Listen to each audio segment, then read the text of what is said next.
Ladies and gentlemen, once again, it is the Robo Writer Podcast. I am your host, Rob Whitney, aka the Robo Writer. As always, I'm joined by the lovely Nikia Jones. Nick, what's happening? A lot of stuff is happening and going on. But for the most part, everything is all right. It's been a busy week in the NFL. That it has been. It's been an extremely busy week with the close of preseason and the final cuts of every team going from the numbers they had, the rookies, the trades, the everything that they had. But everybody trying to finalize and secure a spot on a team. And so this weekend has been highly shocking, I would say. Not just for Philadelphia, but overall in the sports world, because you had the injuries of Romo and then Teddy Bridgewater. Yeah, I'm drawing a blank. I'm like, I know his first name. I was thinking about his last name. So you had those two shocking injuries, and not only did they injure themselves to the point where they couldn't continue to even play in the preseason, but their injuries are so severe that they are going to be out a significant number of games this season. So with that going on, you had the trades. It's not even rumors of trades. It's just trades. Trades and everything that happened in the sports world and Eagles world, since we're Eagles fans, give you all the rundown on the Eagles. But yes, this official week of football season is going to be very interesting. Football is back. Football is back. Thursday night, you have a Super Bowl rematch with the Panthers and the Broncos. And I think that's one of the games that I'm looking forward to seeing. I'm also looking forward to seeing the Vikings. I must admit, see how Bradford does. I mean, he got traded from the Eagles, in case you may or may not know that. So I'm looking forward to that game besides the Eagles game. I think that's about it for right now. I'm looking forward to those two games.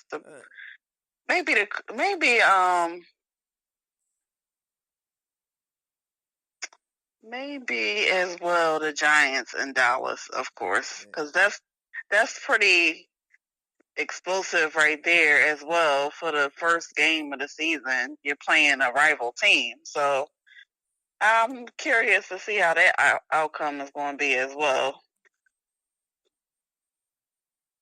So, what about you, Rob? I'm going forward with you with a few of those games that are definitely intriguing to me. I gotta say I do want to say that Giants Cowboys game only because they seem to have met up in the season opener for the past 2 or 3 seasons now, and it seems like the Giants just can't get right and get that win. And now without Tony Romo in the lineup, it seems like this might be the year that the Giants finally get that win in Jerry World that they should have got last season had it not been for some time management issues and some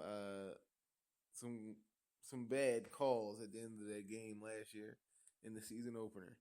So I'm looking forward to that game, just like you are. Also, I'm looking forward to Cardinals Patriots, just because I want to see in a full game, regular season game, how Jimmy Garoppolo does. I know they're without Tom Brady. I want to see how this Patriot team holds up without their star quarterback. That's won 4 Super Bowls for them. So I'm I'm anxious to see what they can do against a really good Cardinals team that, for all intents and purposes, might be the favorite to go to the Super Bowl. So I'm really curious to see how that game shows up. I want to see how Carson Wentz does in Cleveland. uh, and everything. And just like you, I want to see how Sam Bradford does in Minnesota. So, like you were saying, in case anybody didn't know, Sam Bradford was traded to the Minnesota Vikings for a first round pick next year and a conditional fourth round pick the following season. The conditional pick does, however, get better as the Vikings get better. The better they get, the better the pick gets. So if they are to make it to the NFC Championship game, that fourth round pick becomes a third round pick. If they are to win the Super Bowl, then in 2018, the Eagles would get a second round pick. So I know a lot of Eagles fans that are going to turn into Vikings fans this year because they want that pick to be as good as possible. But Sam Bradford was traded, and there wasn't a lot of tears going on. Actually, there was a lot of happiness. We got the chance to talk to Everybody in Philadelphia is happy right now. A few Eagle fans about how they felt that he got traded, and this is what they had. Goodbye. I'll take care, all right? Nothing but love for you. Nothing but love for you. Yeah, take care, Sam. We don't miss you. Me and you, Nick, we were at practice, and we got a chance to see live the Boo Birds come out whenever Sam Bradford was around. So there is no love lost with the former Oklahoma Sooner. Yeah. All I can say is, looking back on it, I think he may have had a right to have his little diva tantrum and all of that. I guess he felt it coming. I don't think anybody thought it was going to happen like this, but. Well, since Bradford is no longer here, I mean, that's opening the door for Carson Wentz. The future is now, Ms. Jones. How do you feel about the future being right now? Carson Wentz being named the starter. In a second, we'll play you Doug Peterson's opinion on why he named Carson Wentz the starter and not Chase Daniels. But Nick, what are your feelings on Carson Wentz starting week one right out of the gate? I mean, we thought we may see him this season, maybe, if things went south. But how are you feeling about it? Well, I did not think I would see him this early in the season. I kind of was, I guess, in a way going with Brandon, given the fact that a lot of times our quarterbacks do tend to get hurt. So I was thinking, I guess, along with him, he was predicting that Bradford would be out by game 6. I think I'll figure by the end of the season we might see Carson Wentz. I've never in a million years thought he would be our week 1 starter. So, especially over Daniels, because Daniels has been there before he has. I mean, you did spend all this money to get him. I never like I said.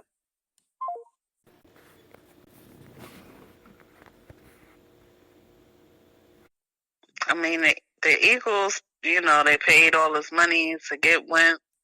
I never thought that he would be our number 1. I thought by later on in the season, he might make an appearance in like the second half of a game or something like that. Never thought he would be our starter.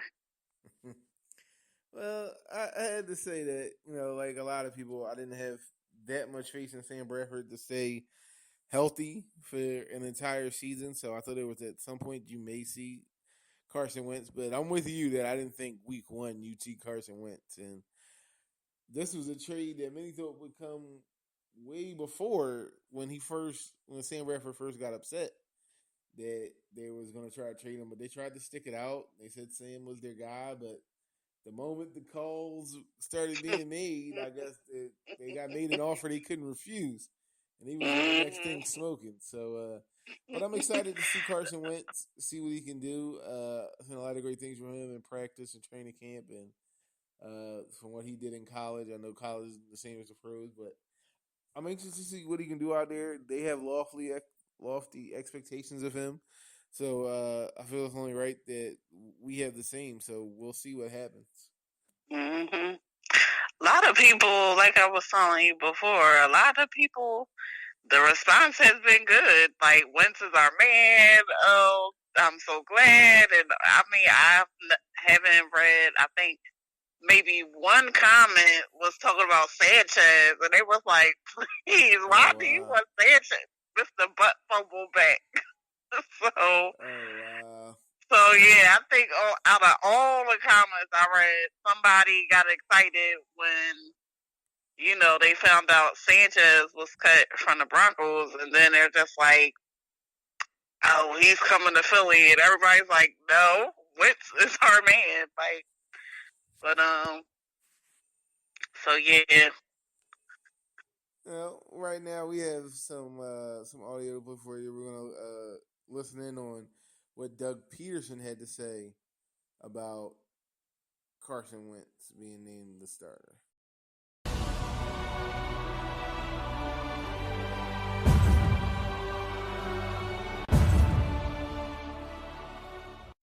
Get started. A couple things I just want to. First of all, thank everybody that sent out condolences and their prayers and thoughts. My dad passed on Friday, and it's it wasn't. It was expected, but it's never an easy thing to go through. Just fortunate that my family and brothers and sisters, he's done. He came in here and he led this football team, and he did everything that I asked him to do, and I wish him well. I know he's going to be a fine. He went to a great place. Good football team, and just happy for him and excited for him, and just want to thank him for everything that he did for this Eagles organization the last few years. And then the third thing is this: Carson Wentz will start the game on Sunday. Chase will be number 2, and we're moving forward in that direction. So with that, I'll open it up to questions. Why is Carson going to start? We obviously made this decision, and I spent obviously over the weekend with my offensive staff, with Frank and DeFilippo, and really the entire staff, and everybody feels like this kid's ready to go, and we drafted him to take on the reins, and it's something now that we're prepared to do, and looking forward to Cleveland, and one day at a time with him, and at the same time we've got to be obviously smart in how we handle it, but at the same time fully expect him to perform like he's capable of performing, and what we've seen throughout OTAs and training camp. He is. And did he do everything today with the first team? He did. What had you do the reassurance that he is ready? You only saw him in one preseason. The fact that I had a chance to go watch him and work him out way back in the spring, meet the kid, a mature individual, what he did in all of OTAs, what he's done around this building, the plays he's made in practice, in the one preseason game has given me confidence that he can lead this football team, and I'm excited. I'm thrilled that this is an opportunity for him. It's an opportunity for our organization and our team, and we're going full steam ahead. So I feel fully confident that we'll be able to get the job done. Doug, you've been saying since Even before you drafted him, that with any young quarterback, you're more comfortable, letting him sit for a year and get acclimated and learn the offense and take it slow. This seems like a major philosophical change. What changed in your guys' mind with Carson? Well, the trade happened, and we were fortunate to get some draft picks back that we gave up for the trade for Carson, and it was right for this football team, and it's something that we believe in. I believe in. This is why we drafted him. And would the ideal situation be later than sooner? Sure, but right now where we are, we got a good football team around him. We got a great defense, special teams, good offensive line, good runners. So all the pieces are here for him to be successful and for us to win some games. How did he move? Why not Chase Daniel? Yeah. Chase was brought in here for a reason, and Chase is a team guy, and Chase is the guy that I wanted to be in this role, to be in this position. Chase has done everything I've asked him to do. He's an unselfish ball player. He leads by example on and off the football field. He's been a great mentor to Carson, and even when Sam was here, as far as teaching this offense and knowing that Chase is the number 2 gives you a lot of confidence, just much like it was in Kansas City as him being our number 2 behind Alex, and it's great to have another set of eyes on the field for Carson, and I feel real comfortable with where we are with these 2 guys. Chase is almost exactly like.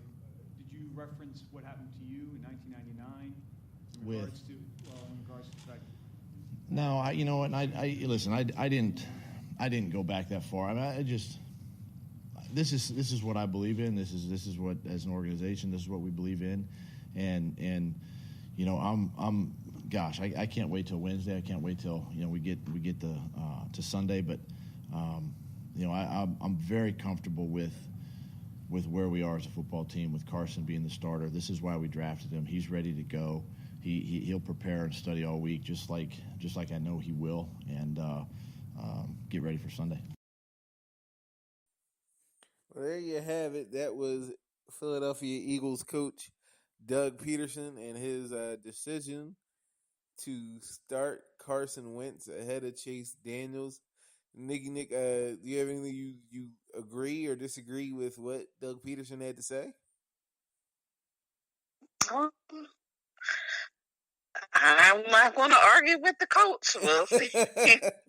We'll see what happens and what the season will bring, especially these first few weeks. And I'm just really anxious to see the man play, and see how he does for our Eagles. So right now, I'm not going to argue with the coach. I think we'll give him the benefit of the doubt for the time being. From one quarterback scenario to another quarterback controversy, or quarterback embroiled in controversy, Colin Kaepernick has made a lot of news as of late, and yes, we are going to talk about it. It's only right. Nick, I wanted to know, what is your opinion on his protest, how he chose to protest, and what effect you'll think it have moving forward? I applaud the man for what he's doing and his efforts. And it was also rumored that his girlfriend had something to do with an extra little push of him protesting, because it was like, behind every man's idea, of course, is a great man. And before you go bashing that, a man had posted that. So before you go, whatever, it was a man who posted that. So, you ain't even finished the line. If you gonna gloat, go ahead and finish the line. I'm just saying. I'm trying to get my point across. Well, I knew a lot of sayings myself. Behind every man is a woman rolling her eyes. That's what I know. No, that's not the quote. I know it's not the quote. You going for it. Behind every great man is a great woman. That's what you're going for. Yeah. I never heard the rolling your eyes part. But anyway, don't digress. We're in the limited time slot here. So I guess for the most part, it is crucial for these entertainers and these players and everybody to also get on board behind the idea, but at the same time, I'm kind of conflicted with that, because while you are paying to come see them, they're not the owners of the team. They're not this, they're not that. So in a way, it's like, well, you could do or say or whatever that you want to, but we can still cut you. We can still not hire you, what have you. But but like I said, I think it is important, because I mean, where would we be without some of great blacks in history who decided to take a stand against something that was wrong? I mean, you wouldn't have been in a lot of sports if it wasn't for great black players paving the way and all of the hatred and criticism and everything. Social media wasn't even a factor back then. You had newspapers and all of that, but I mean, it wasn't as it is today. So I think it's an uncomfortable situation and topic that people don't in the conversation that people don't want to have. They want to think that everybody's equal. Here it is. We live in America. We're in 2016. If you get a job, I get a job. It's not going to be you got the job because of affirmative action and you being black and we have to fit our quota and all of that. You got the job because of your skills and this and that. And you didn't get the job over me because of white, what everybody wants to throw out there, white privilege and all of that. So, I mean, I guess you would think that nowadays you wouldn't have to be so drastic and take a stand and all of that. But like I said, it's the big elephant in the room, the uncomfortable conversation that nobody really wants to have and say because they're scared of the consequences. Yeah, you gotta be PC or politically correct nowadays. You can't really go against the grain. There's a lot of consequences that can be had from being un-PC, and a lot of people who have hurt feelings pretty easily. And once that happens, I mean, people are forced to have certain actions, and companies and businesses are forced to have certain actions once someone's been offended by something. So I definitely feel what you're saying there. Well, my opinion is, I mean, we kind of touched on about Lockheed. Because I mean, from a business, like I kept trying to throw out there in the midst of the whole conversation. At the end of the day, I guess the same. I might be contradicting myself and going around in circles and stuff, but at the end of the day, it's a business, and when you have a business, you almost have a right to tell somebody what they can and cannot do if they want to be employed at your business. It's true to a fault. I mean, at some point, you're gonna have to capitulate to others' demands at some point when you're asking somebody else for money. And when you want to get paid by somebody else, you want somebody to pay you their money, then you're gonna have to capitulate to some degree as far as your actions and how you go about things is done. So that's definitely true, and some people don't want to realize that. But as far as how I felt about Colin Kaepernick and his protests, I have spoken on other mediums and platforms, and my point has stayed the same, and my feelings on it have not changed. I believe the basis of the protest, what he wanted to protest, was definitely something that needed to be spoke on and something that was worth protesting about.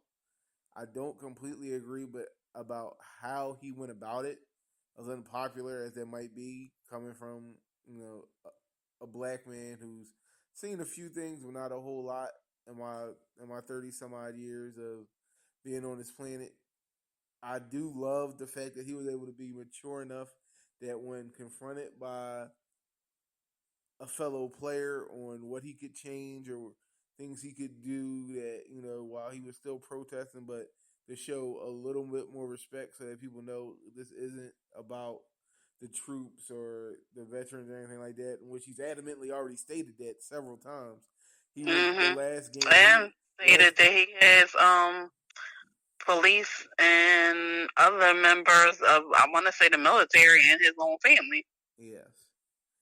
And the last game, knowing all of this, he did get down on one knee instead of sitting down. He thought that would be more respectful, and he was able to come to a common ground with a player who did have an issue with how he chose to protest, but not what he protested. And that's the thing. I'm okay with having an issue with how he protested as long as you have the same similar issue with what he's protesting for or what Yeah. he's protesting against. But don't tell me you're madder about how he went about it than what he's actually protesting. Because if that's the Yeah. case, then you need to get yourself checked out and you need to do some introspection. Because what he's protesting against is far more important and detrimental to our society nowadays than how he went about it. So I want to make sure people realize that's what's most important. Don't get sidetracked by how he went about it and what everybody has to say about it and miss the message and the point of the protest in itself. That's what we need to work on. And I believe, Agreed. like I've always said, that's what's most important. And don't lose sight of that.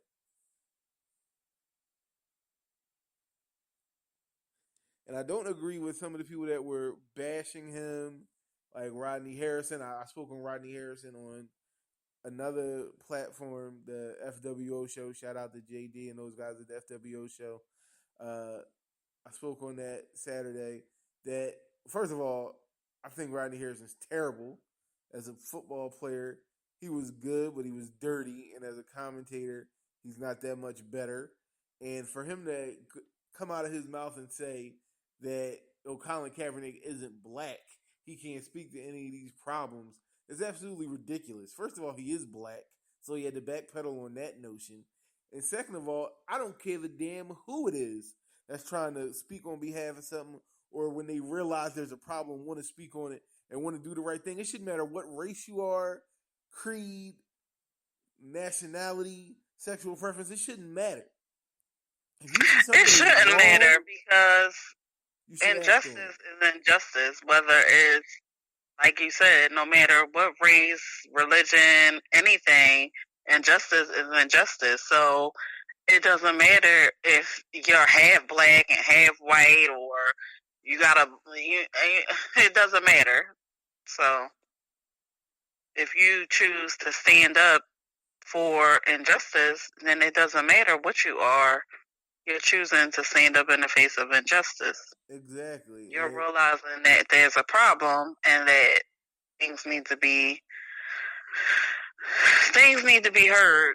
Even if they're not solved in my lifetime, your lifetime, you're at least recognizing that there's a problem and a change needs to come and occur. Exactly. So we're going to switch gears from Colin Kaepernick, who, despite all of that, was not cut and was able to keep his spot on the 53-man roster, although he was demoted to the backup role, and Blaine Gabbert's going to be the starter in San Francisco. But on to some other either shocking or not so shocking cuts. We'll spout out a few before we move on to some hot topics. I'll throw out a name, Nicky Nick. We'll go back and forth if you let me know whether you thought that cut was shocking or not shocking. First was Robbie Gould in Chicago, the Bears kicker, was there for about a dozen years. Is their all-time leader in scoring, points scored, and field goal percentage. One of the best field goal kickers in the league, and to ever have done it in the history of the league. Shocking or not so shocking that Robbie Gould got cut after 12 seasons? That was shocking. To me, at least, it was shocking. Yeah, to me, it was shocking.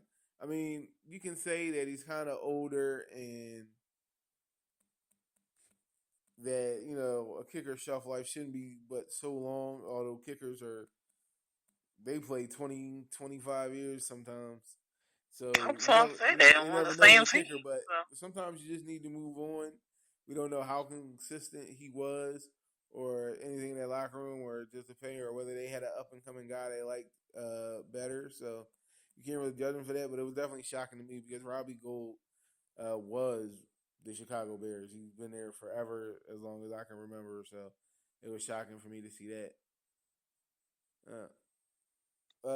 To bring it local, Ruben Randall and Chris Givens, they were brought in as free agents on one-year deals, and both of them were cut, Nicky Nick. Shocking or not so shocking? That was pretty shocking. shopping. Talking about shopping. Think about something else. That was pretty shocking. Well, Ruben Randall, kind of shocking.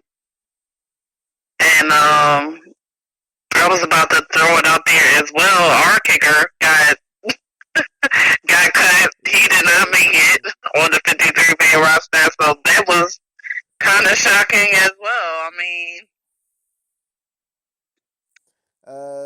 I would definitely say Ruben Randall getting cut was kind of shocking. I thought he might find a way into that starting lineup. Just saying that he had so much to prove from not being in New York, and definitely the kicker being cut wasn't that shocking. He was hurt a lot last year, and the gentleman, his name escapes me. I'm so sorry. Had done a really good job in his replacement, so I'm not surprised they might have decided to go another direction with somebody who seems healthier and more reliable. So, from the NFL, we're going to hit up some hot topics, some shocking things on that front. It was news that a toddler and a 5-year-old crashed an SUV trying to drive to grandma's house. What do you think about that, Nikki Nick? that was funny. That was funny, but not so funny. I'm glad the girls weren't hurt, but while mom was sleeping, they decided, hey, we're going to go to grandma's, but we're going to go with mom.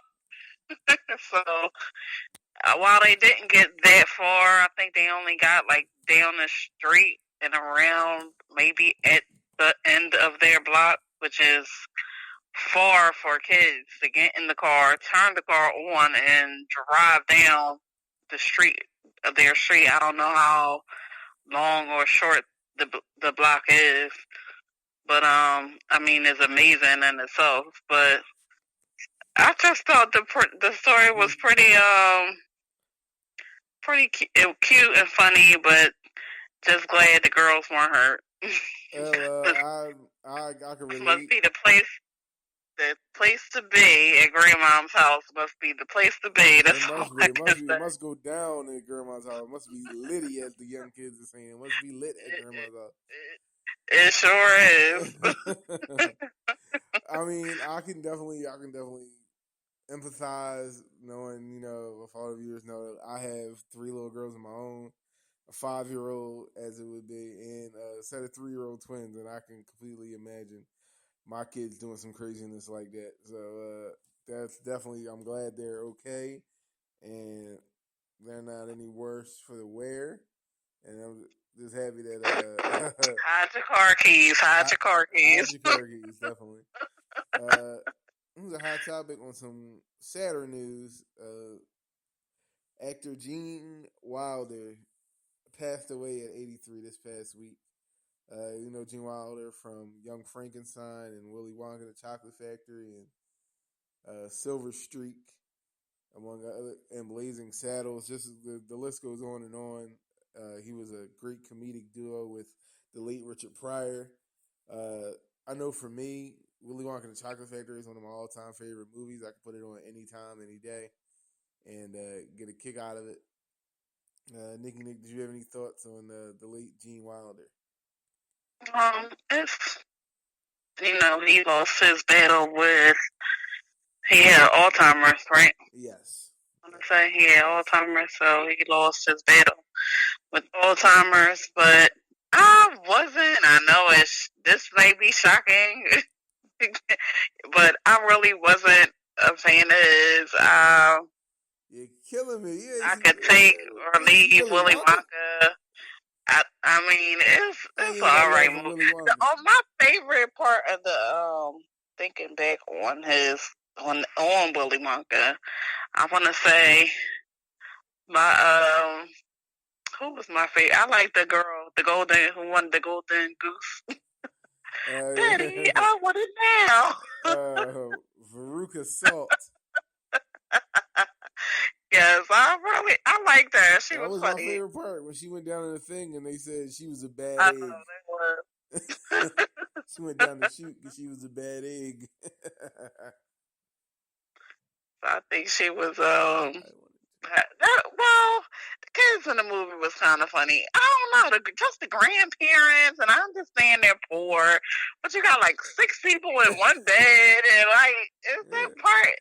If I could fast forward that part, sorry if you never seen the movie. Classic.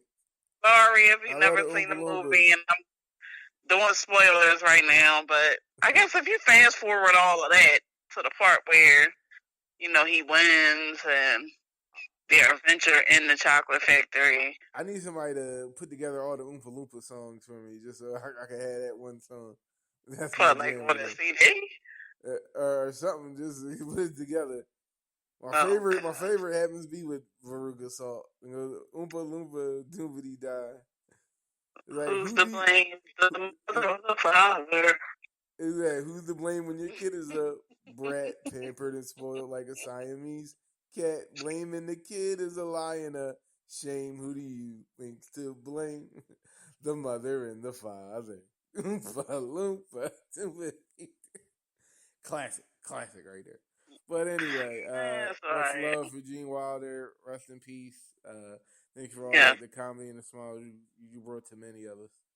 And before we get out of there, as usual, we're going to hit you off with that good look, bad look countdown. We're going to try to bring the funny before we get out of here. We're going to have an all football edition, as you know.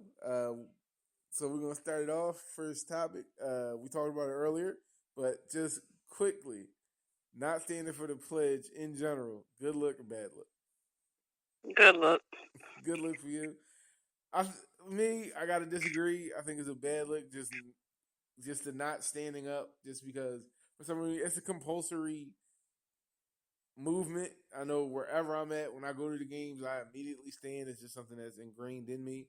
And to me, what part of the song, I know there's other verses and all of that, but part of the song, it means to me to be a fighter in the fight and to not quit and not go down without a fight.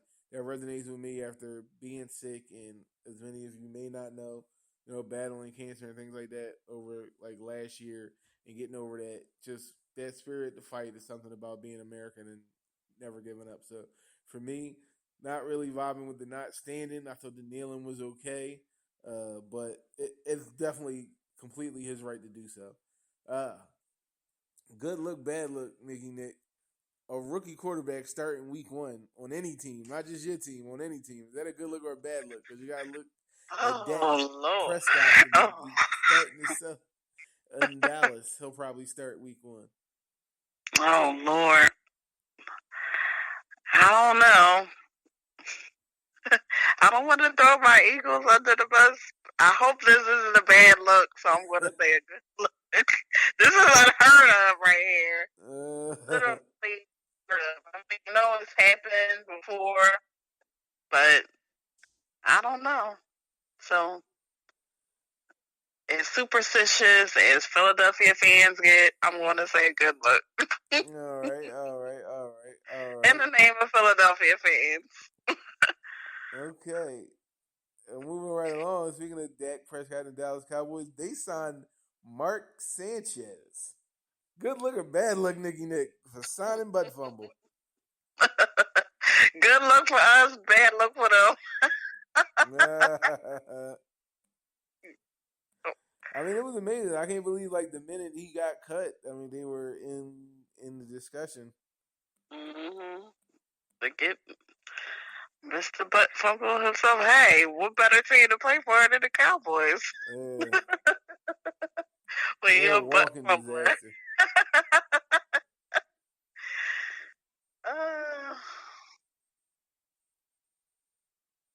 Is that all? We got one last good look, bad look. Good look, bad look. No Tom Brady for 4 games. Is that a good look or a bad look for the NFL that they don't have Tom Brady for the first 4 games? Might be a good look for some teams. Some teams might actually win. Bad look for New England.